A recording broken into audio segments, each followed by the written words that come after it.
Both the Bosnian Serbs and the Taliban saw themselves as victims of a vast international conspiracy that had mounted this completely unjustified effort to obliterate, their faith, their culture, and their nationality from the face of the earth. And it was very surprising to me and very sad. But I've seen a similar mindset among sort of Hindu nationalist extremists, some Sinhalese Buddhists in Sri Lanka, and this kind of small sort of theory I've come up with personally is that what's dangerous isn't so much the human tendency to be sadistic, to know you're doing wrong and enjoy it. It's much more our ability to rationalize almost anything we do.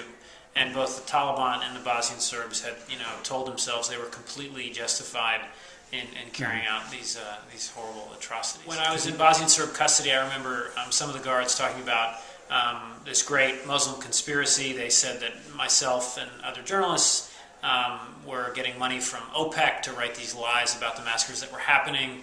The Bosnians were under secret orders as Muslims to produce as many children as possible. That they bred like insects was a phrase, a term that was used by the Bosnian Serbs. And then when I was with the Taliban, they had the same sense that 9/11 was a conspiracy. American troops were forcing Afghan Muslims to convert to Christianity.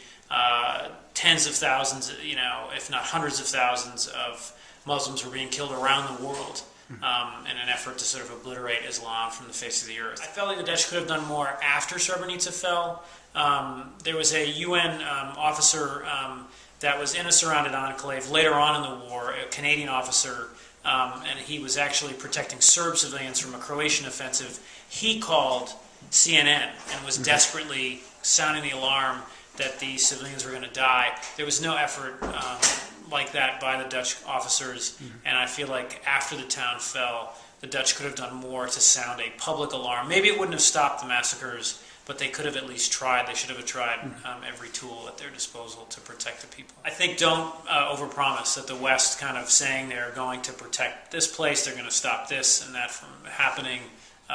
I hope that they learn to not do that.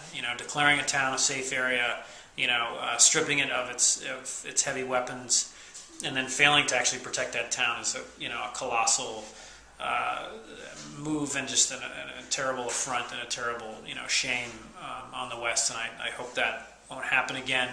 You see less of that, I think, but I don't think the core problem, which is there is no effective sort of UN peacekeeping system still. There aren't enough resources there.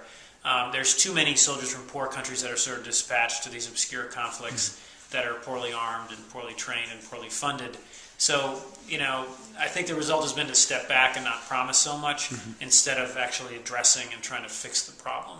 And I wish there would be a more proactive effort by these powerful countries. There's a whole generation of younger UN officers and young diplomats in all these Western embassies, and even some journalists, frankly, who this all happened and they were astonished, by what happened and horrified by it.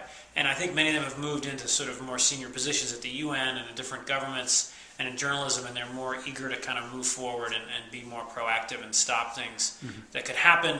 This is maybe in a sense what was happening in Libya, and that there was a very early sort of sounding of the alarms that, what will Gaddafi do?